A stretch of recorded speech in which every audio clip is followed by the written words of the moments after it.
Halo, Assalamualaikum warahmatullahi wabarakatuh. Jadi, kita di video ini, kita akan mempelajari tentang format formulir pada halaman web. Nah, itu format formulir pada halaman web bisa kalian lihat di halaman 38. Nah, itu di situ ada penjelasannya. Formulir atau daftar isian digunakan untuk meminta informasi dari user yang kemudian akan diolah. Nah, lalu formulir yang digunakan mulai dari form untuk login, form kontak, form pendaftaran dan lain-lain. Nah, form memungkinkan pengguna berinteraksi dengan teks, grafik, atau yang lainnya yang ditampilkan pada halaman web. Nah, di sini kita akan menggunakan tag form. Tag form.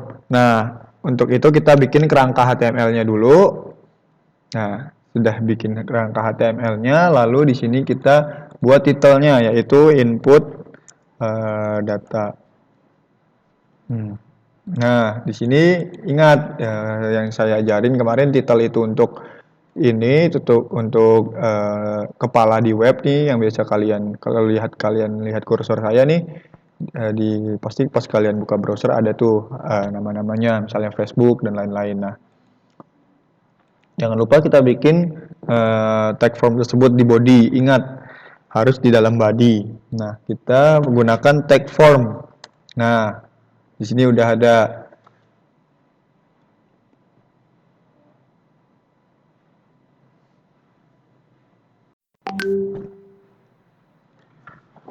Nah, kelasnya apa, actionnya apa, ini kita metodenya juga apa, kita diamin dulu. Nah, kita langsung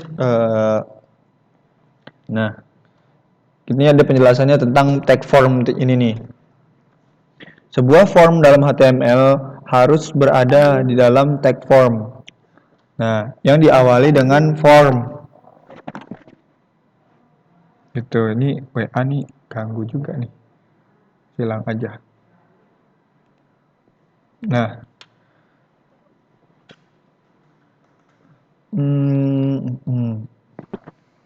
nah, tag form membutuhkan beberapa atribut untuk dapat berfungsi dengan seharusnya. Pada tag form terdapat dua atribut, yaitu nih atribut ini nih. Lihat nih kalian, perhatikan, yaitu atribut method dan action. Nah, ini dia atribut method dan atribut action. Jadi kelas ini nggak wajib, yang wajib itu adalah action dan method. Nah, atribut action berfungsi untuk menentukan lokasi atau URL dari file yang akan digunakan untuk mengolah form tersebut. Atribut method berfungsi untuk menentukan cara mengirimkan data yang dimasukkan user ke web server. Nah, di mana terdapat dua metode, yaitu metode get dan post. Nah, untuk defaultnya ini dia post. Nah, metode post digunakan untuk mengirimkan seluruh data dari form yang terpisah dari URL, sedangkan metode get digunakan untuk mengirimkan data pada server dengan meletakkannya pada bagian akhir URL. Nah, penulisan form pada umumnya adalah seperti ini, gitu. Ingat, form atributnya apa? Ada dua ini adalah wajib, gitu kan. Nah, lalu di bawahnya adalah tag input. Input adalah tag yang digunakan untuk membuat elemen-elemen formulir untuk meminta informasi dari user atau membuat kontrol kotak teks. Misalnya checkbox, textbox, button, radio button, dan yang lainnya. Penggunaan tag ini juga tidak memerlukan tag penutup. Nah, tag input ini atributnya sebagai berikut, lalu fungsinya ada juga, bisa kalian baca di halaman 39. Atributnya ada atribut name, lalu fungsi dari atribut name ini adalah mendefinisikan nama pada elemen input. Atribut ini harus Anda tulis pada semua elemen, kecuali elemen tipe clear atau submit. Nah, bisa kalian itu. Nah, di sini ada max length, jumlah karakter maksimal. Lalu di sini ada value, menyatakan nilai default pada suatu elemen input pada text box, digunakan untuk menentukan teks yang tertulis pada checkbox atau radio button. Menentukan nilai item yang dipilih yang akan dikirim ke server. Nah, setelah itu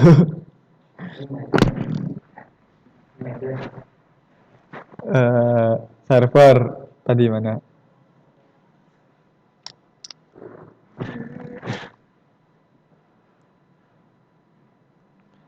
Nah, nilai item yang dipilih akan dikirim ke server. Sedangkan pada button submit dan reset, atribut ini digunakan untuk menentukan teks yang ditulis pada button. Lalu ada size untuk menentukan elemen dari sebuah lebar atau tingginya. Lalu checked itu hanya digunakan pada tipe pada checkbox dan radio untuk menyatakan suatu item dipilih atau tidak. Lalu type itu menentukan tipe input yang akan digunakan seperti teks, radio, dan yang lainnya. Nah, input type ini tadi type itu apa fungsinya sih? Nah, kita tulis input kan. Nah, di sini adalah ada type nih. Type-nya itu berupa teks kan. Nah, ini bisa kalian ganti-ganti sesuai yang ada di LKS, bisa radio, bisa checkbox dan yang lainnya.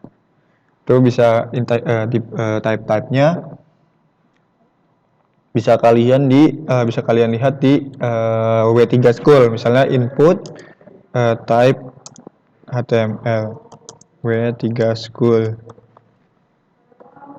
Nah, seperti ini nih, ini untuk kalian belajar HTML bisa di sini. Nah, ini adalah tipe-tipenya, ada button, ada checkbox, color, date, datetime lokal, ada juga email, file, hidden, image, month, number, password, radio, range, reset, search, submit, tell, text, time, URL, dan week. Ini semua atribut dari nilai dari atribut type gitu. Nah, kita balik lagi. Nah, nah kita coba dulu di sini nih, input type berupa teks. Teks itu seperti apa?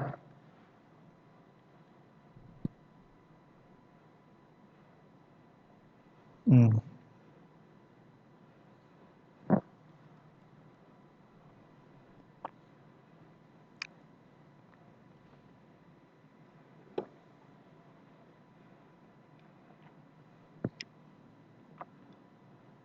Nah, kita save ini, lalu kita jalankan di sebuah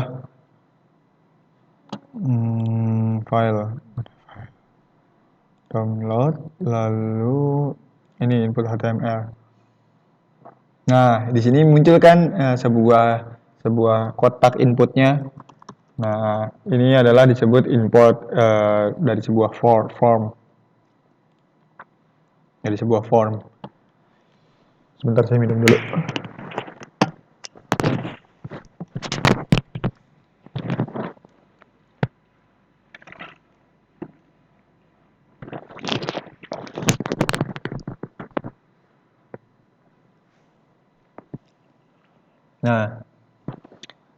Nah, kalau gimana nih Pak, kalau caranya biar ada sih bacaan kode barang, itu Kak gampang aja. Kalian tinggal tulis aja, misalnya kode barangnya apaan. Misalnya adalah paragraf nih atau apa. Bisa juga misalnya H deh, H1, H6 deh, kita coba pakai H6. Nah, misalnya adalah kode barang. Nah, lalu kita save. Nah, kita refresh ini. Nah, di sini ada kode barang. Tapi kenapa Pak kok dia ada di atas nggak di samping? Karena saya pakai tag H. Coba kalau kita pakai tag P ya. Kita pakai tag P kode barang.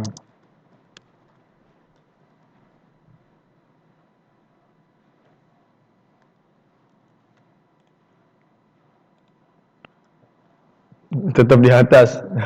Caranya gimana? Biar dia ada di samping. Yaitu caranya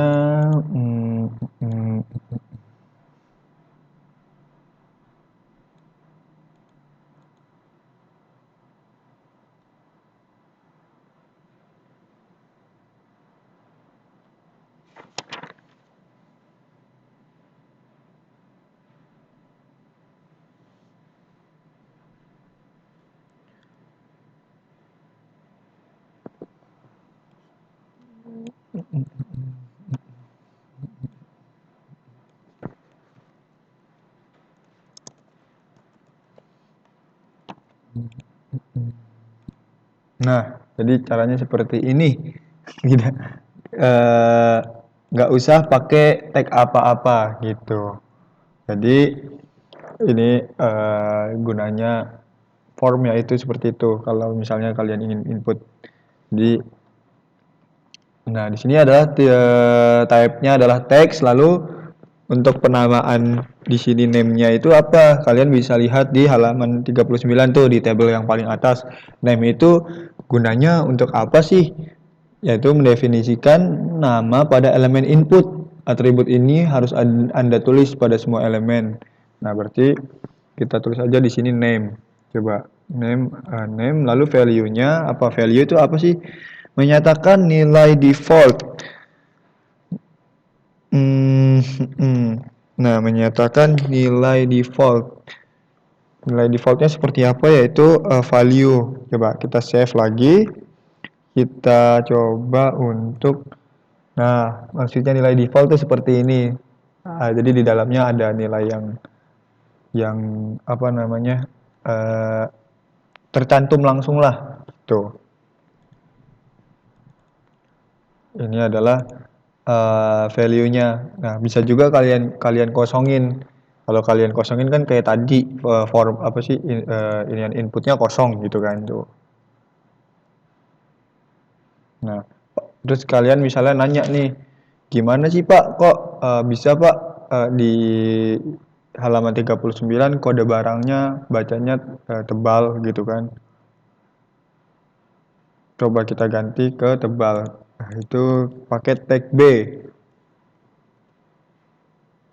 Nah, ini pindahin ke di tengahnya. Aduh.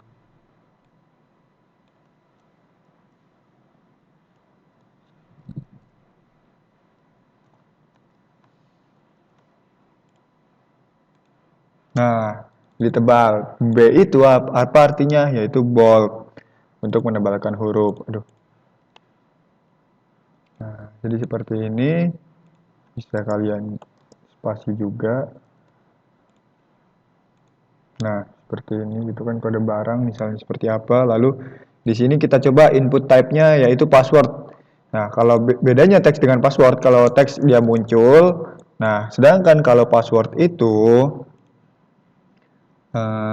dia,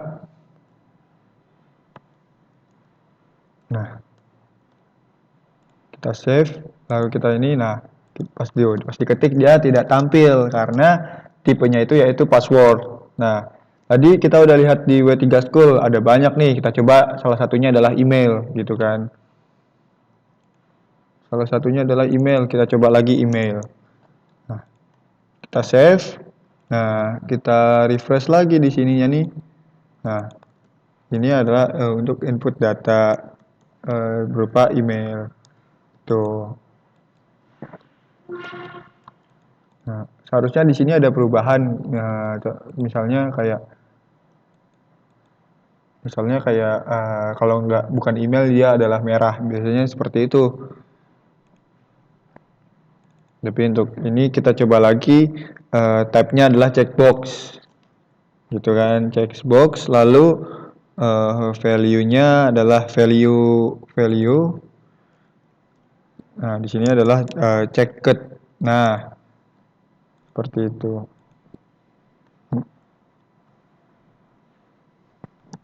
Nah, kita save, lalu kita jalankan lagi. Nah, dia akan tampil seperti ini.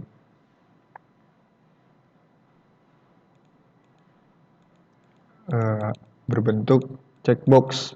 Bisa kalian checklistkan semuanya kalau misalnya datanya banyak gitu kan.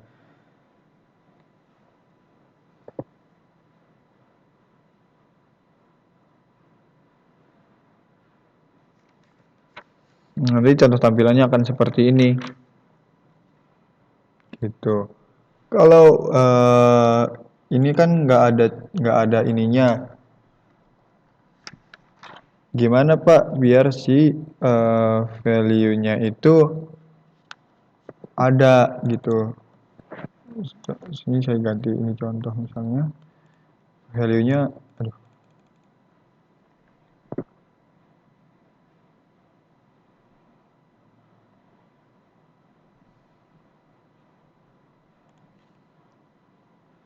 Ini kan contoh. Terus value-nya misalnya adalah JNE. Nah, ya kan di sini ada JNE. Nah, misalnya di bawahnya kita bikin input lagi dengan checkbox.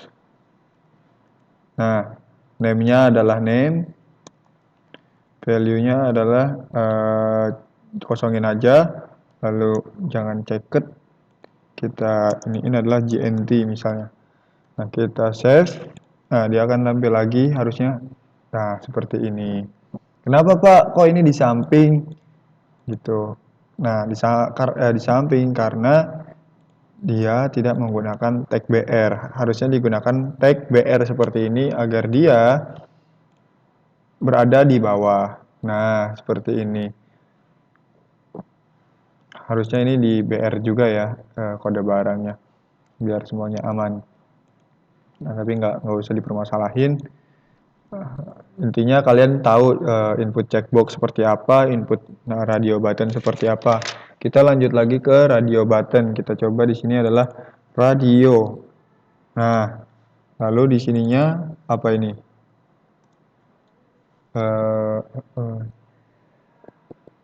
Dia biasanya ada default untuk milihnya. Tapi kita coba aja dulu begini, ngikutin sesuai contoh.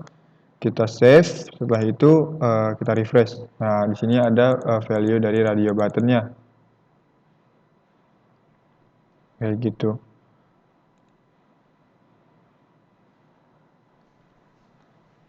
Nah, selain itu, selain radio button, di sini ada input type-nya yaitu submit.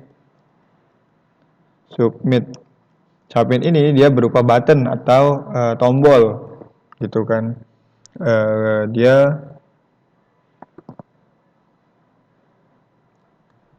kita coba submit, ini harusnya name-nya juga submit. Nah, kita save. Nah, kenapa contoh gitu kan? Ya ini kalau diklik emang seperti ini. Nah, kenapa contoh? Karena di sini saya ininya value-nya adalah contoh. Coba kita ganti yaitu submit file. Nah, kita save lagi, lalu kita refresh. Nah, di sini ada bacaan submit file kan. Nah, ketika ini diklik, harusnya nanti ada script lagi, harus ada apa namanya ya, fungsi lagi gitu untuk pas kita klik ini dia akan menampilkan sebuah sebuah konten gitu. Nah, ini adalah caranya untuk membuat form pada HTML. Nah, selain type submit, ada type apa lagi sih? Kita bisa ini yaitu file, ada file juga. File. Nah, setelah itu name-nya adalah file misalnya. File, lalu value-nya adalah di sini nggak ada value ternyata untuk input type file itu ada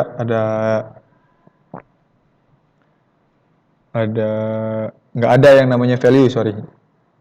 Tapi dia adanya accept. Nah, accept seperti ini, lalu bacaannya apa nih? Bisa ini juga ada ininya. Ada inian detailnya, misalnya bisa JPEG atau PNG. Jadi kan pernah tuh kalian misalnya nginput sesuatu atau upload sesuatu. Upload sesuatunya itu misalnya hanya bisa JPEG atau hanya bisa PDF. Nah, itu tuh ini diatur semuanya di sini.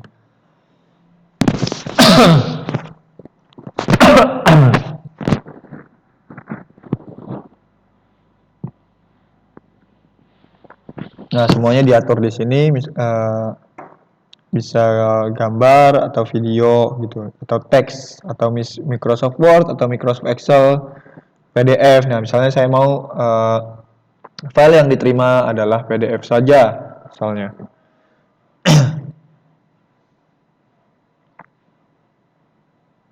Nah, Di sini kita coba untuk save gitu. Kita save seperti apa dia tampilannya. Nah, di sini ada bacaan close file atau pilih file. Nah, di sini kita misalnya kita pilih file yang PDF. Nah, karena di sini saya nggak punya PDF, adanya PDF itu ada di sini. Nah, dia akan menampilkan sesuai apa yang diperintahkan di sini, diperintahkan di codingan. Saya maunya PDF. Nah, pas saya mau milih file yang tersedia hanyalah yang PDF saja. Misalnya di sini ya saya mau ini gitu kan. Nah, di sini nanti ada tuh file yang dipilih berupa PDF. Jadi tuh penjelasannya juga ada secara detail. Nah, begitu untuk cara input type berupa file.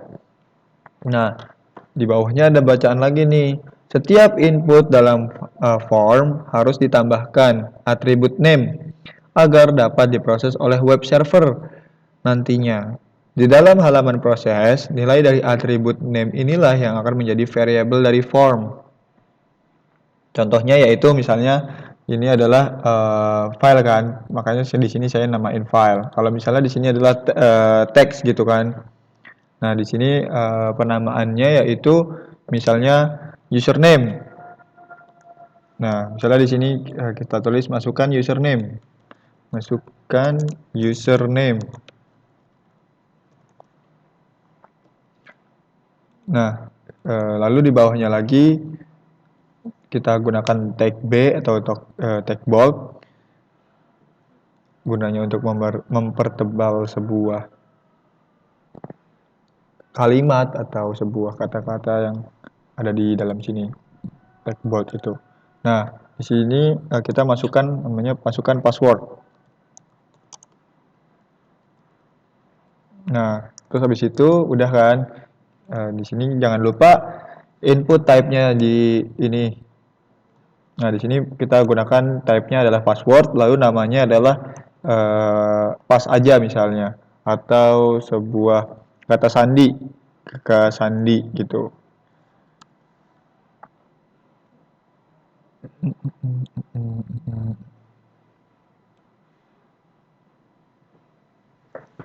Ini harusnya ya, yang saya blok ini harusnya diganti dengan value. Value-nya harusnya diamin aja karena username kita diamin aja username. Nah, value-nya di sini untuk password kosongin aja ya karena password kan bertipe rahasia. Jadi kita save. Nah, harusnya dia akan tampil seperti ini. Nah, masukkan username, masukkan password. Nah, ini kan masih berdempetan nih. Maksudnya masukkan passwordnya nggak ada di bawah. Nah, kita bikin dia jadi di bawah dengan apa? Ayo, dengan tag BR. Tag BR ini adalah untuk break line, ingat. Nah, saat kita save, nah nanti dia akan seperti ini. Masukkan username, masukkan password. Nah, karena di sini adalah username-nya tadi saya value atau nilai default-nya adalah username, maka saya ganti misalnya Agi. Lalu password-nya adalah 12345. Nah, udah ini tuh kita mendesain hal kecil dari sebuah form. Nah, di sini ada text area juga. Yang text area itu seperti apa, di situ text select juga seperti apa gitu. Nah, text area ini text area ini sama dengan input text, namun ukurannya lebih besar dan dapat berisi teks dalam banyak baris. Panjang dan banyak baris untuk teks dapat diatur melalui atribut rows dan calls atau melalui CSS. Nanti CSS itu apa kita pelajari di Google Meet nanti. Nah, elemen yang berada di antara teks area akan ditampilkan sebagai nilai teks awal dari form. Contoh tampilannya yaitu sebagai berikut. Nah, kita langsung coba aja teks area itu seperti apa. Ini kita hapus. Kita ganti dengan, nggak usah deh, kita iniin aja. BR kita break line, lalu di sini kita buat text area. Nah, di sini ada text area name-nya itu apa? Misalnya adalah komentar, ya betul. Text area kan panjang gitu kan, kita gunakan komentar. Nah, rows dan calls ini untuk mengatur sebuah eh, panjang dan baris. Nah, rows itu adalah panjang, lalu barisnya ada berapa? 80 misalnya. Kita coba save gitu kan, terus abis itu kita refresh. Nah, dia akan muncul seperti ini. Text area pasti kalian pernah bikin seperti ini. Nah, text area beda dengan si username atau password. Nah, kalau si username atau password kalau misalnya lebih banyak dia akan menggeser ke kanan. Sedangkan text area ini ketika kita masukkan banyak gitu kan, nah dia akan ke bawah. Bedanya seperti itu dengan inputan yang lainnya. Nah, ini kotak ini contohnya adalah text area gitu. Lalu di sini ada text select. Text select itu seperti apa? Kita coba lagi, kita BR, lalu select. Nah, di sini ada. Lalu di sini, ini nggak pakai kelas ya, nggak usah pakai kelas. Lalu name-nya itu misalnya adalah pilihan. Terus habis itu kita buat optionnya. Aduh, kita bikin optionnya yaitu value-nya adalah apa? Value-nya harusnya nggak usah. Misalnya, tapi kita coba contoh ya, contoh. Kita namain contoh. Apa yang akan terjadi. Kalau di LKS kan nggak ada tuh. Nah, kita coba di sini optionnya yaitu pilihan 1 dan bawahnya itu adalah pilihan 2. Nah, kita beda ini option yang pakai value, maksudnya option yang ada value-nya dan dengan option yang biasa aja atau option yang polos aja gitu. Misalnya di sini adalah pilihan 2. Lalu kita save. Jangan lupa kita save, lalu di sini kita refresh. Nah, di sini ada pilihan 1. Ini ada pilihan 2. Ini adalah text select. Bisa kalau di Java disebutnya adalah combo box. Gitu. Di pilihan 1 dan pilihan 2 itu nggak ada ininya ya, nggak ada bedanya. Nah, value ini nantinya akan diisi oleh misalnya kalau kita milih pilihan 1 itu isinya apa gitu. Nggak, ya udah kita save. Masalah text select sudah. Nah, di sini berikut contoh untuk membuat sebuah formulir dari tag form yang sudah dibahas sebelumnya. Nah, harusnya tampilannya setelah kita membuat tag HTML formulir itu harusnya tampilannya seperti itu. Saya mau kalian mencobanya. Lalu laporkan ke saya gitu. Besok laporkan ke saya seperti apa sih? Saya mau lihat contoh pembuatan formulir kalian. Mungkin kurang lebihnya cukup sampai di sini. Saya mohon maaf kalau ada kurangnya dan terima kasih.